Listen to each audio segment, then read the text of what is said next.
Tuhan hidup kita semua. Mari kita buka Mazmur 23. Ya, tema kita hari ini adalah 1 jam bersama Tuhan pagi ini. Tema kita adalah Tuhan menyediakan bagiku. Di dalam Mazmur pasal 23 ayatnya yang kelima, demikian firman Tuhan, Engkau menyediakan hidangan bagiku di hadapan lawanku.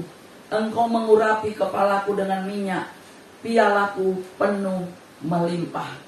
Ya, di dalam bahasa Inggris dikatakan, You prepare a feast before me in plain. Ya, sight of my enemy. You refresh my head with oil. My cup is completely full. Engkau menyegarkan kembali. Tuhan selalu memberikan kesegaran kepada kita, katakan amin. Pernyataan Daud ini adalah satu pernyataan yang memang dia alami dalam kehidupannya.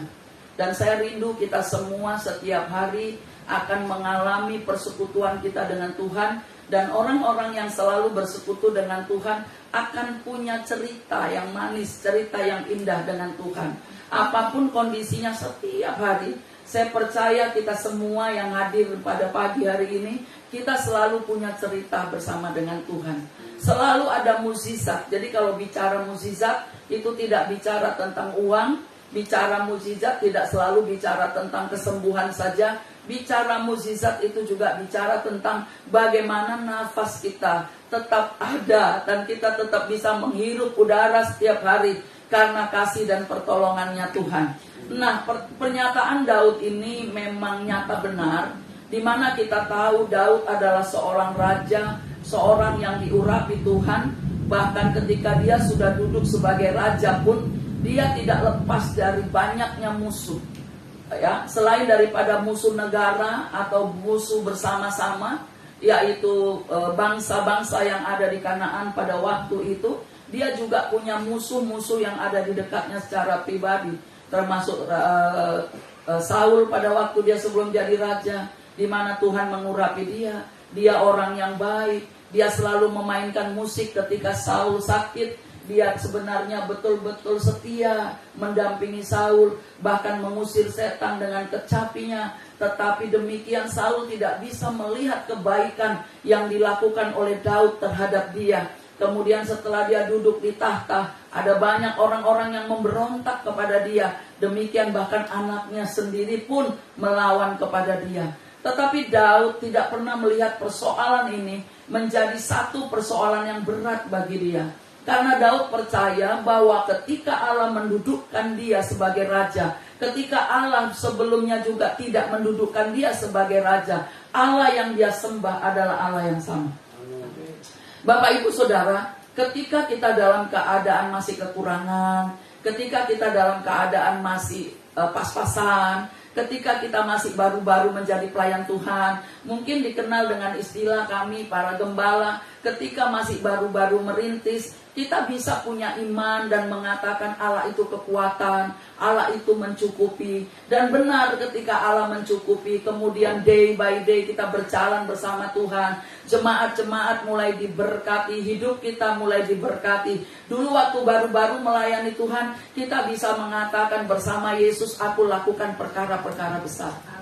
Tetapi ketika kita mulai terus bersama-sama dengan Dia, ada spil waktu di mana kita melihat kehidupan kita mulai ada masalah, mulai ada persoalan. Dari awal ikut Tuhan sebenarnya kita adalah orang-orang yang sudah punya masalah. Betul nggak? Ketika kita awal sekali dipanggil, coba kita selidiki deh. Waktu pertama kali kita dipanggil melayani, sebenarnya pada saat itu pun kita adalah orang-orang yang punya masalah, tapi bukan orang yang bermasalah. Jadi bermasalah dengan punya masalah itu beda. Kalau orang-orang yang bermasalah itu adalah orang-orang yang kehidupannya nggak pernah melakukan yang baik, tidak mengalami pertobatan setiap hari, tetapi mereka selalu menjadi troublemaker. Ini orang-orang yang bermasalah, orang-orang yang selalu bermasalah dengan dirinya sendiri. Jadi kalau kita ketemu ada orang-orang jahat, pelayan-pelayan Tuhan yang suka sekali melawan, pelayan-pelayan Tuhan yang sulit kali taat, pelayan-pelayan Tuhan yang sering kali melakukan kejahatan di dalam gereja, di dalam persekutuan, di dalam perkumpulan, selalu menjadi troublemaker. Ini bukan orang-orang yang punya masalah, tetapi orang-orang yang bermasalah. Orang-orang yang bermasalah adalah orang-orang yang belum berdamai dengan dirinya, belum berdamai dengan keadaannya, belum berdamai dengan Tuhan. Tidak berdamai dengan Tuhan itu begini, tidak menerima kenyataan apa yang Tuhan berikan kepada dia. Orang-orang yang gak berdamai dengan Tuhan ini, orang-orang yang akan selalu mengeluh di dalam hatinya, kok saya begini, saya nggak bisa begitu. Orang-orang yang bermasalah dengan dirinya adalah orang-orang yang nggak bisa menerima kenyataan. Ini loh yang harus kita perhatikan. Orang yang selalu menganggap bahwa, oh ini nggak benar, oh itu nggak benar, oh ini nggak benar. Ternyata dia adalah orang yang bermasalah dengan dirinya. Perhatikan ketika orang-orang itu bermasalah dengan dirinya, apapun nasihat kita, itu akan mendal, saudara. Nggak mempan, ya. Nah, tetapi di sini beda dengan orang-orang yang punya masalah, yang menghadapi masalah seperti Daud. Ketika dia menghadapi lawan, ketika dia menghadapi situasi yang buruk, dia ada di tempat satu pelarian, dia bisa menyatakan bahwa Tuhan menyediakan hidangan bagiku di hadapan lawanku. Karena ternyata meskipun dia sedang dalam kesesakan, dalam keadaan tidak baik, Tuhan gak berhenti campur tangan. Jikalau ada di antara bapak, ibu, saudara yang sekarang ini menghadapi persoalan yang paling berat, jangan sampai saudara berkata, jangan-jangan Tuhan gak menolong lagi. Perkataan ini adalah perkataan iblis, yang ditaruhkan iblis kepada pikiran seseorang, sehingga beranggapan bahwa Tuhan gak mungkin menolong lagi. Kenapa? Karena dia berpikir bahwa pintu ini tertutup, kesana tertutup, sepertinya begini udah dilakukan, berbagai teori udah dilakukan, berbagai cara sudah dilakukan, tapi sepertinya kok nggak ada jalan keluar, nggak ada kesembuhan, nggak ada kebaikan. Sepertinya apa? Tapi saya mau katakan, setelah saya merenung-renungi dengan banyaknya orang yang berkata, jangan-jangan Tuhan udah nggak mau nolong lagi. Mari saya ingatkan kita semua, bagaimana caranya untuk bebas dari pikiran negatif itu. Saudara perlu pikirkan bagaimana Tuhan menolong saudara di masa-masa yang lalu. Ingatlah kebaikan Tuhan. Nah, Daud kemungkinan pun dalam keadaan lapar, kemungkinan dia dalam keadaan kesedihan, kemungkinan dia dalam keadaan kejepit. Bahkan sebagai seorang Daud yang seharusnya orang yang sudah diurapi, di mana Allah berjanji kepada orang-orang yang diurapi punya kemenangan, toh. Tapi kenyataan yang dihadapi Daud adalah dia berlari, dia sembunyi, dia harus menyelamatkan diri. Bahkan dia harus bersama dengan orang-orang miskin, dia harus bersama dengan orang-orang yang tadinya adalah orang-orang yang berkesusahan, didatengin lagi. Udah susah, Daud didatangi oleh orang-orang bermasalah lagi. Ingat kan ceritanya waktu Daud di Gua Adulam itu, didatangi para mantan penjahat, mantan perampok. Saudara, gereja selalu menginginkan orang-orang berdosa bertobat, orang-orang yang tadinya maling bertobat. Itu kalau maling bertobat kan seharusnya gereja menyediakan lapangan kerja. Ya, nggak mungkin, karena kan orang kalau maling bertobat itu ya, katakanlah perampok bertobat, itu sulit dipercaya oleh masyarakat. Karena itu kita belajar dari Daud, ketika para perampok, mantan penjahat ini, orang-orang yang bermasalah ini ngumpul kepada Daud di Gua Adulam. Bahkan ketika dia bermasalah, dia bisa berkata, Tuhan menyediakan hidangan bagiku di hadapan para lawanku. Nah, lawan di dalam bahasa Inggris disebut enemies, yang artinya jamak, yang artinya musuh-musuh, menunjukkan bahwa kita sebagai domba-domba yang ada di tengah-tengah dunia ini seringkali menjadi mangsa bagi orang-orang jahat. Kita mangsa bagi orang-orang kafir, kita mangsa bagi orang-orang yang tidak setia kepada Tuhan, bahkan kita menjadi mangsa bagi orang-orang beragama. Sebaliknya, kita akan banyak sekali. Jadi gini, jangan pikir ketika kita hidup benar, jangan pikir ketika kita mulai melakukan kehendak Allah, lantas semua orang akan suka kepada kita. Musuh orang benar itu banyak. Kecuali Anda kompromi. Ya, ada banyak orang akan memusuhi, banyak orang yang menentang, meskipun, perhatikan baik-baik, meskipun mereka ikut dengan kita, meskipun mereka semeja dengan kita, meskipun ada orang-orang yang tinggal bersama-sama beribadah dengan kita, akan banyak orang yang menentang kita karena mereka tidak mencapai tujuan mereka. Daud mengalami hal ini, ya. Dan kita lihat sendiri di dalam kehidupan Rasul Paulus, sekalipun dia adalah seorang rasul yang saleh, dia mengalami banyak sekali musuh di dalam pelayanannya. Sekalipun dia melakukan mukjizat, sekalipun dia sudah menyatakan diri, sekalipun dia memberi dirinya di dalam Kisah 24 ayat 5. Demikian firman Tuhan telah nyata kepada kami bahwa orang-orang ini adalah penyakit sampar, seorang yang menimbulkan kekacauan di antara semua orang Yahudi di seluruh dunia yang beradab, dan bahwa ia adalah seorang tokoh dari sekte orang Nasrani. Perhatikan, ketika Rasul Paulus yang tadinya adalah Saulus mulai bertobat dan dia hidup saleh, dia menyatakan diri, bahkan dia seorang yang sungguh-sungguh di dalam melayani Tuhan. Tapi Kisah 24 ayat 5 dengan jelas menyatakan, bahkan banyak orang-orang ahli Taurat, orang-orang yang tahu firman, orang-orang yang beragama menyatakan justru Rasul Paulus menimbulkan kekacauan. Saudara, orang benar memang dianggap kacau bagi orang-orang yang tidak benar. Ya kan? Ya, saya udah ngalamilah. Ya. Bahkan dengan gampang bilang begini, oh, buat apa karunianya hebat? Buat apa ininya hebat gitu. Sedikit aja kita nyatakan kebenaran, kita jolok matanya, kita udah dianggap orang yang tidak baik. Sekarang ini kebalik, saudara. Baik di dalam gereja pun, di dalam organisasi pun, justru orang-orang benar dianggap gak baik. Yang penting pengikutnya banyak. Kalau kamu melakukan satu kejahatan, ya, Rama melakukan satu kejahatan, memimpin satu kejahatan, terus yang setuju banyak, kamu dianggap baik. Tapi meskipun saya lakukan yang benar, karena gak banyak yang setuju, saya gak baik.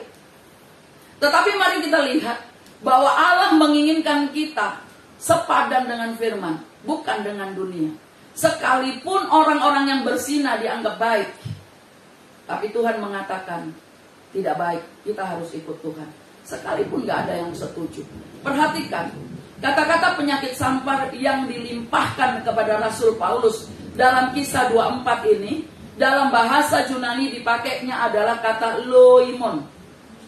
Loimon, yang berarti wabah ataupun gangguan. Jadi begini, karena Rasul Paulus tidak dianggap seragam, Rasul Paulus tidak dianggap sepaham, Rasul Paulus tidak ikut melakukan kejahatan, tidak setuju dengan orang-orang jahat, malah dituduh membawa wabah.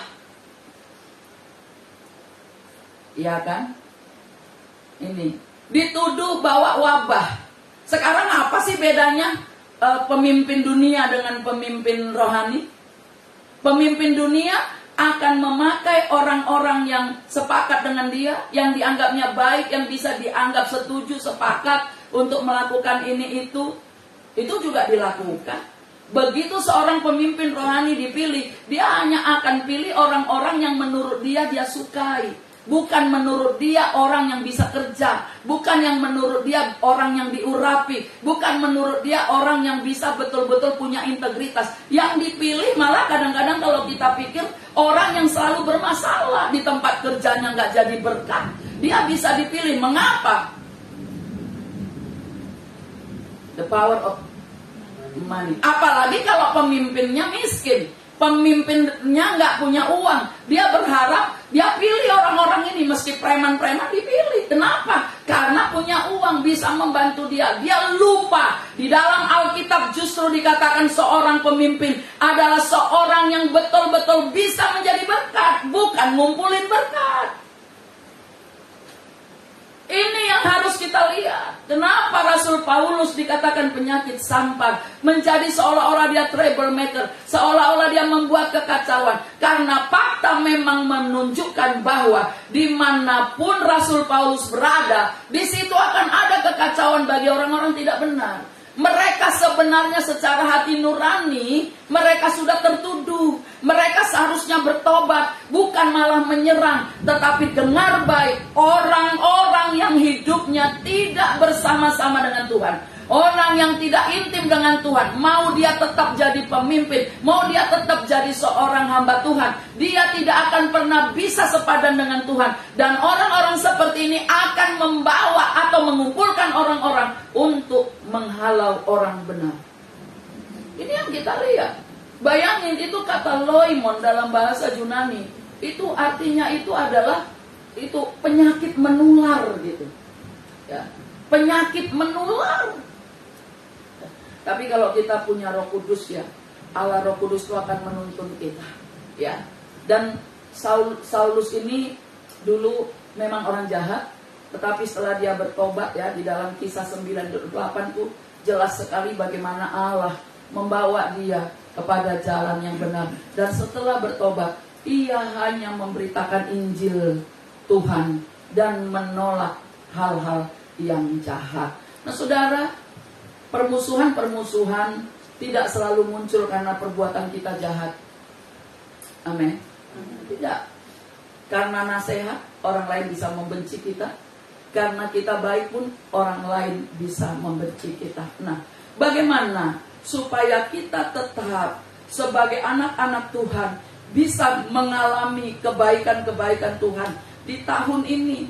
Janji Allah tetap akan dinyatakan kepada kita. Kalau nggak salah, hari ini adalah hari perayaan Yom Kippur, yaitu hari raya pendamaian.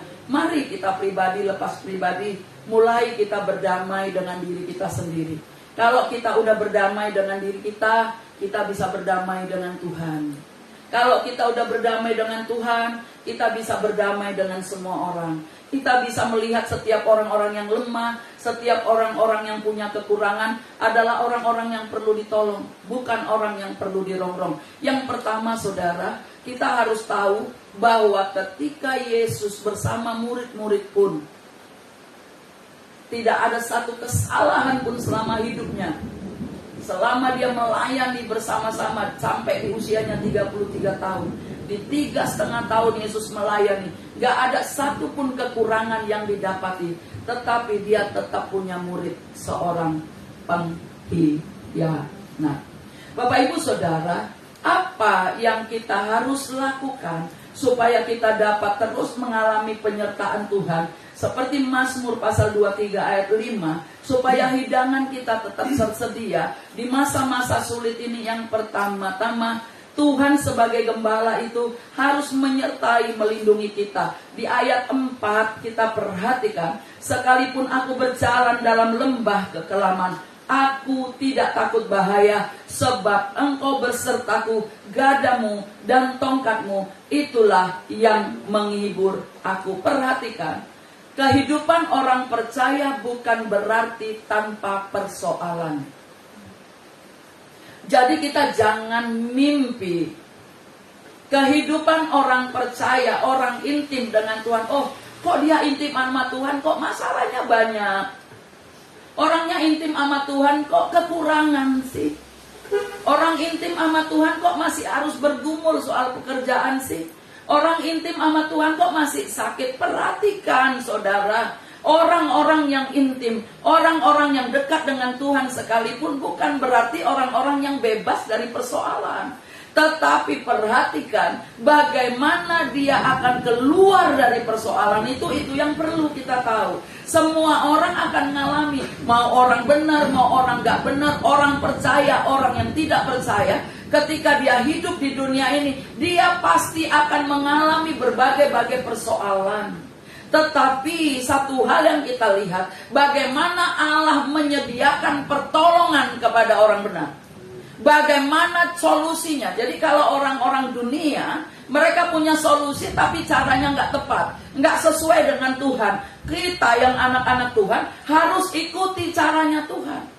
Ketika kita ada di dalam badai persoalan, kita harus ikuti caranya Tuhan. Kita nggak boleh serong, kita nggak boleh miring, kita nggak boleh melakukan ini dan itu. Jangan memanipulasi, saudara. Banyak orang memanipulasi firman, memanipulasi hidupnya. Sekarang yang saya mau katakan, izinkan penyertaan Tuhan terus ada pada kita, supaya kita tetap dilindungi meskipun kita hadapi badai topan.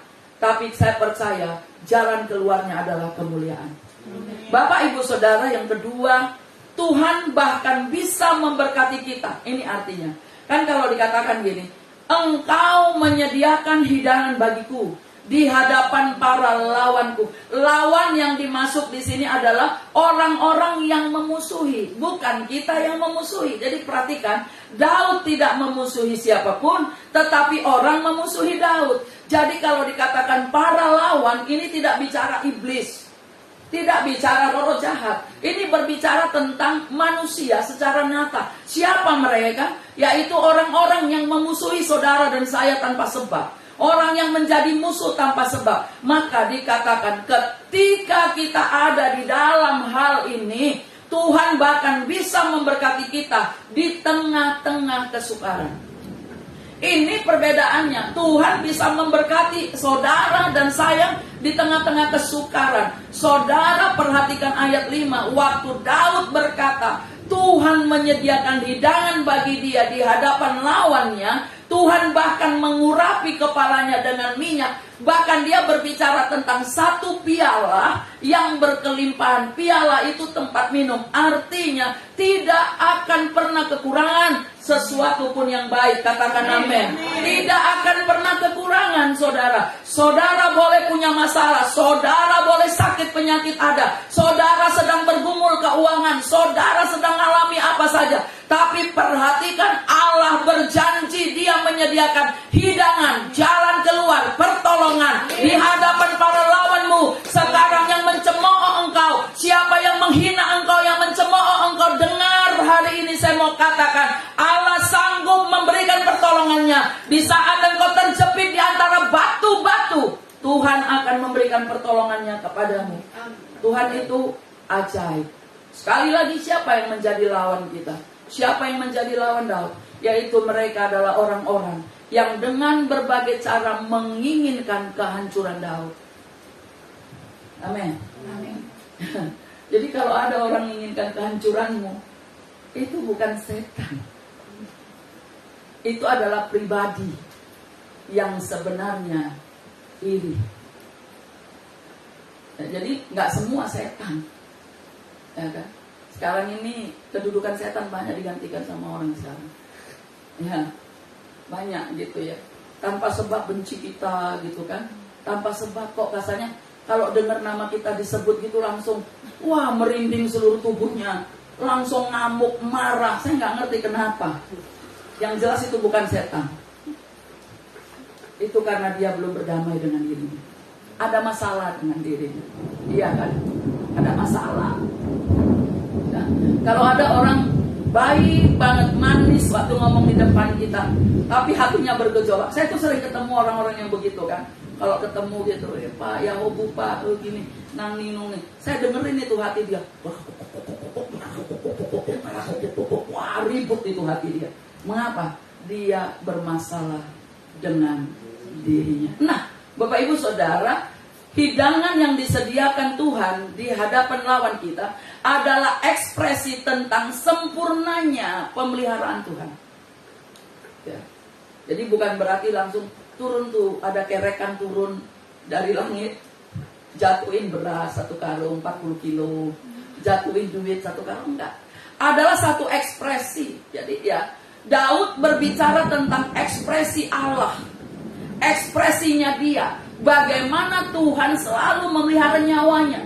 Bagaimana Tuhan menyediakan hidangan hidupnya. Perhatikan, bahkan Daud bisa berkata, dulu aku muda, sekarang aku sudah tua. Ya, Nabi Yesaya berkata demikian juga, dulu aku muda, sekarang aku sudah tua.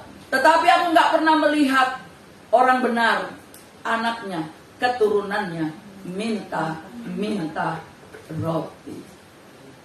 Ya, minta KTP. Ya, apalagi sekarang ini kan mau ini kan minta